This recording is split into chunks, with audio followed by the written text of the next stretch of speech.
Well, good afternoon, everybody. We're excited to be back at home this week after on the road the last couple weeks. And we're going to have another tough opponent with West Virginia. Like we talked in the locker room after a tough loss on Saturday, just no different than after a win against OU or KU. Got to wipe it clean pretty quickly, and you got to go back to work. And we had a really good practice yesterday, good focus, good energy. I was pleased. We really came out of the Texas game relatively healthy. We only had one guy, Joaquin, that would be questionable for this game, so that's a real positive sign. So, but we have to go back to work and have to continue to get better, continue to improve. I thought Texas did a really good job shutting down our rushing attack, and something that we have to get back going to set up everything we need to in the passing game. So guys are excited to be back playing at home and look forward to a great afternoon here in Manhattan. So exactly how hungry is this offense? I know that running the ball is the key that turns the ignition. How hungry is this offense going forward with the rushing game? Yeah, we have to be better, and you got to give Texas credit because they really blitzed us an awful lot and run a lot of line stunts, and at times we picked them up well, and at times we didn't. They just had us outnumbered at the point of attack. So I know that just as a whole, offensive line, tight ends, fullbacks, and our backs are excited to get back at home and see, because you're right, we have to be able to rush the football because it sets up everything that we do. Mentioned injuries, is James and Joe, are they available? Yeah, Joe will be available for sure because Joe's was a concussion and he's cleared for sure. James did move around yesterday. It's an ankle that's just not responding as well as we would have hoped. Jordan nicked his up again in the game on Saturday, so both those two practiced yesterday. Now, granted, it was a light workout. Today and tomorrow will be a lot heavier workouts, and they're both cleared to go. So we just need to see how they practice as well as how they respond. You guys are on pace to finish top 10 all-time in K-State history in rushing yardage. What does it say that at a time when you have been dealing with injuries over the past few weeks that you're able to continue? Well, credit a lot of the things offensively with mess play calling in the offensive line and tight ends and fullbacks, as well as we knew when we arrived here that it was really thin at the running back position, and so we were able to go out and bring some guys in. Harry Trotter, who had walked on and earned a scholarship, and same with Tyler Burns, have done some really good things. Our depth there has been a big bonus for us. The thing that obviously you can tell where it hurts us is when we're really clicking, rushing the football, we can line up in our 3 running back set, and we just have not been able to do that because of our injuries. Coach, in a time where in sports it's really all about wins and losses, and that's all we talk about. I kind of respect how much you talk about being process-driven and not results-driven. What I'm curious is, at any point in your career, did you ever get any pushback from fans or media or another coach about that? No. And I really don't care if I did, because it's still what I believe in and what the program believes in and what our staff believes in, and ultimately, and I said this to the players yesterday. Everybody wants to win, and everybody is disappointed when you lose. But if the only thing they did is to come to Kansas State or wherever other school and play football and get a degree, boy, I failed them.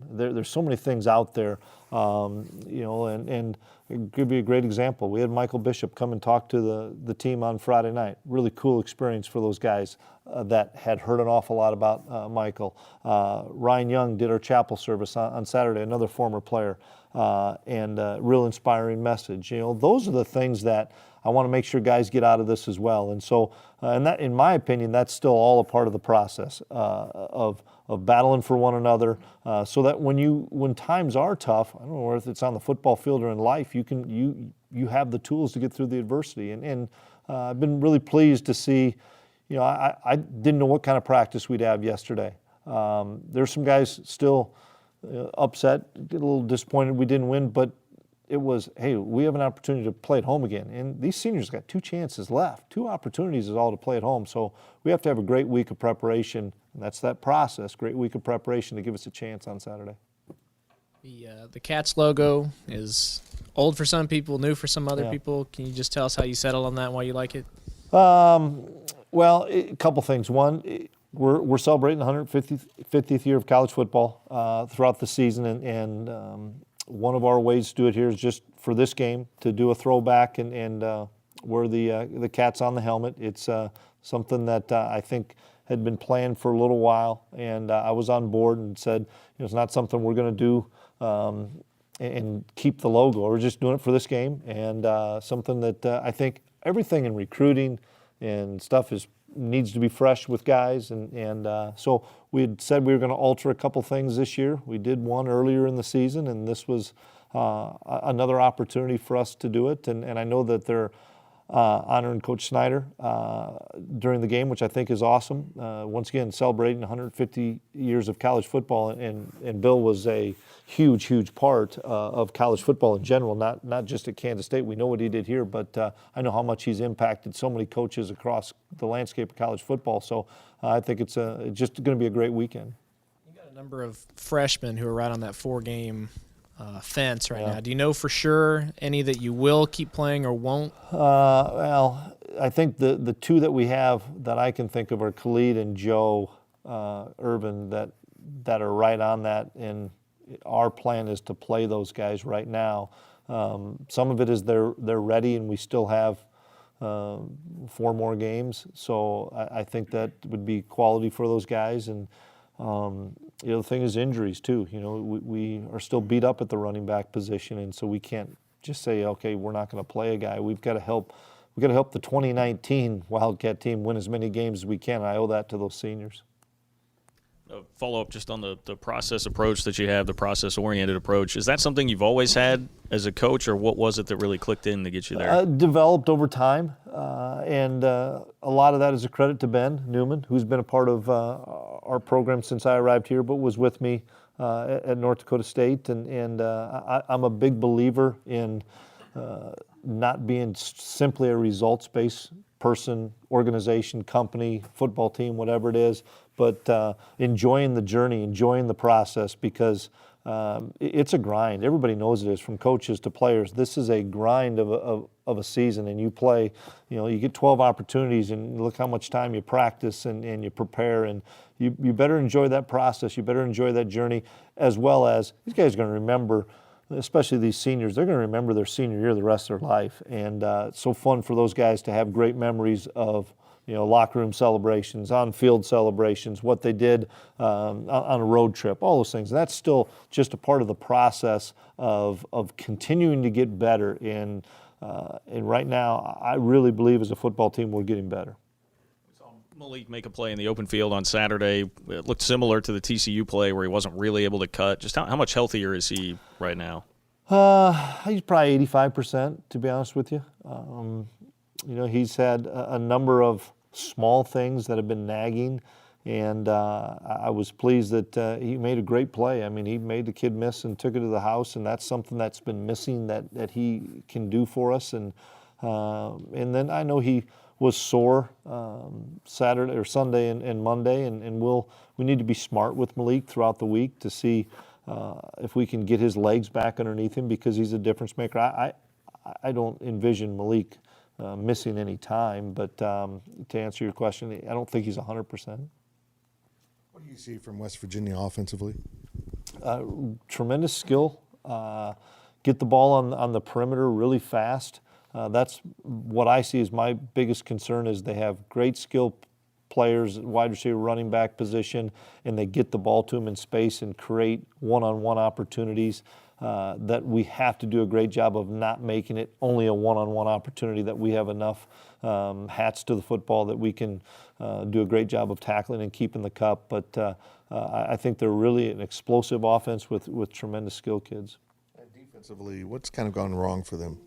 They've been kind of bitten by the big play, and everybody in college football worries about getting beat by the big play, and we've had our share of big plays against us, and We've limited some of those, which has obviously helped us in the overall scheme of things. But I think that's probably their biggest thing that they've had hurt them is the big play and getting down quickly in a couple of games. And that's why I caution the guys again. You can't compare scores. You can't worry about what was done last week compared to what's going to be done this week. It's all in your preparation / process. It gives you an opportunity, and you guys probably know better than I do because you've seen it. But West Virginia has had some success against Kansas State in the last few years. Don't think I saw Sammy Wheeler last week. What's his status? Yeah, right he now? tore his ACL against KU on a non-contact injury late in the late in the first half. Just unfortunate, really sad and sick for Sammy because he was coming on and really playing good football for us. But one of those freak things that you see, it just planted and his knee gave way, and he has not had surgery yet, so obviously he'll miss spring ball as well. The kickoff returns has helped you guys out big in 2 games. Can you just walk us through how you've been able to improve in that area this season? We spend a lot of time on it. Coach Anderson has that with a lot of other coaches. And again, we have a lot of coaches involved helping us, and we spend a lot of Mondays. We spend a lot of time on drill work with special teams on all special teams, and then Tuesday we focus on a couple. Wednesday we focus on a couple doing more team-related things, and then on Thursday we kind of clean all the operation up. But I credit our front line is doing a really good job of maintaining some blocks, and then I thought Josh did a really good job of running through an arm tackle at about the 15 or 18, similar to what Malik did down in Mississippi State, of running through an arm tackle, where it could have been a tackle at the 20 and ran through it. And then we're holding blocks, a number of guys, and there's a lot of players on that KOR that are also on punt defense, kickoff, that play an awful lot of pivotal snaps for us. And I take a kid like Ross Elder, does things great all the time on special teams. Brock Monty does things tremendously all the time on special teams. A guy that made a huge block on that was Harry Trotter, who happened to be our starting tailback the last 2 weeks, made a great block. So excited, and for us to be successful, we have to continue to be good on teams. After having a chance to watch the film, how well did you think the CBs, the DBs, held up without A.J. Parker? Well, it is what it is. We're not going to have A.J. for a while, so I thought they did a really good job against unbelievably talented guys, and that's the thing that we have to have a good balance of, is when we're going to leave them on an island and play man coverage, and when we're going to give them help. But when the wide receivers are 6'6" and 230 pounds, and we're 5'9" and $175, those are tough battles to win. And I thought we competed really well. And all that being said, we had an opportunity to have a chance to win, and we held them to whatever 24, 27 points. That I thought they did a tremendous job. Walt made a big-time pick to get us out of a series. That was really good. Keevy made a couple of really nice plays. But if you're going to play man-to-man like we want to play some man-to-man, you're going to give up some plays. And we know that, and we have to understand that. You brought up Joaquin, the play where he got hurt. Just what was your reaction to seeing that hit? I saw it on the replay, and I brought the officials over because I wanted them to look at it. I don't know if it was going to be looked at because there was no flag. And so I asked him to look at it, and he was great. Said, "Yeah, Coach, we'll go upstairs and take a look at it." And it's unfortunate because it was away from the play, didn't have anything to do with the play, and Joaquin's going to probably miss a game. And you have a hit like that, and someone only misses a half. I don't think that's very fair. You obviously had a lot of confidence in Blake Seiler as a coach, keeping him on when you initially got here. What are your thoughts about preparing against him now? Well, he knows an awful lot about the personnel. I don't know if he knows the schemes because he left before we got talking about offense and defensive schemes. But I have great respect for Blake. Was around him for a solid month, went on the road with him. Tremendous coach, tremendous recruiter. He'll be a factor simply because he knows, offensively and defensively our personnel so well. But it was an opportunity for him in the profession to continue to grow. And he and I visited about it when he did leave. And that's the one thing that I'll never prevent somebody from growing in the profession. It's what allowed me to be where I'm at today, is by taking chances and growing in the profession, and that's what we all want to do is to aspire to, be head coaches, be coordinators, and sometimes you have to take a leap of faith and do something different. And he's a K-State guy, and I know that that's not easy, but I'm a big fan of Blake, and hope to get a chance to spend a few minutes with him. Chris, your defense has done a great job of holding teams under their season average in scoring this season. What's been the key to the success in that department? The guys are buying in and learning more and more each week. For starters, on the defensive side, we're improving with the knowledge base of our bread and butter based defense, and so we're able to maybe make more adjustments each week, as opposed to early in the season it was like, here's what we're doing, guys, and we gotta be able to live through some of the issues. Now when an issue comes up, our guys come to the sideline or at practice work through it, and it makes sense to them because they know early on they just knew what their job was. But great defenses know where their piece is at, know where somebody else's piece is at, and it all fits together. And we're getting better at that. And are we there yet? Not even close. But for our first year in the system, especially as complex as some of the things that Hayes does, I'm really excited about where we're going. You look at the good and you look at the bad. West Virginia really has had trouble scoring inside the red zone. K-State's the only team in the country that hasn't prevented a team from scoring inside the red zone 100% of the time, but half those trips have resulted in field goals.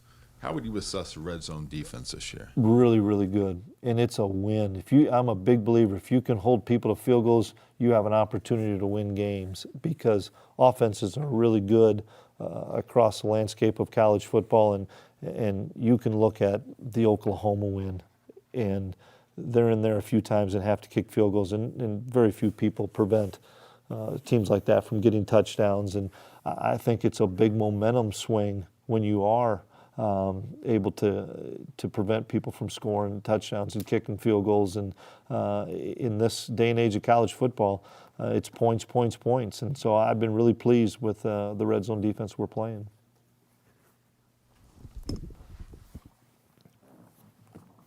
After 9 games, do you believe that you achieved your personal goals in your first season? I didn't really have any personal goals. Good question, but I didn't really have any personal goals. I think it was just to continue to grow every week. We knew there'd be some really good highs. Honestly, I knew there would be some difficult times.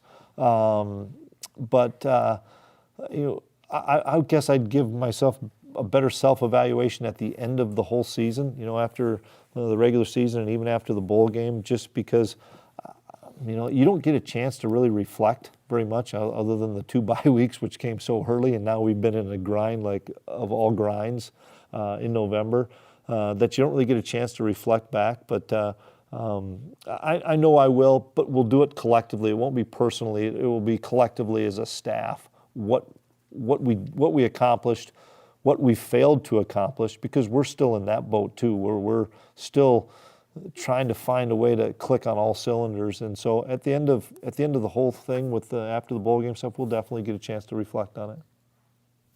Speaking of bowl eligibility, have you been preparing for that postseason game, or are you focusing more on just the conference? Just focusing on the conference. I know that, and the guys know that there's great things we're going to be playing over the holidays. But once again, with the grind we're into November, you guys tell me the last time a team's played 5 games in November in a regular season. I don't know if it's ever been just how the calendar lays. I'm sure it has somewhere. First time for me. First time I talked to Sean, he can't remember the last time that K-State played 5 games in November. When you're in that kind of a grind, that's the only thing that's on your mind right now, because you get through playing a game on Saturday in Austin. By the time you get home, it's 10, 11 o'clock. I'm back up here early in the morning on Sunday, and it's look at that tape and go right on to West Virginia, and that's going to be the same thing for the next few weeks.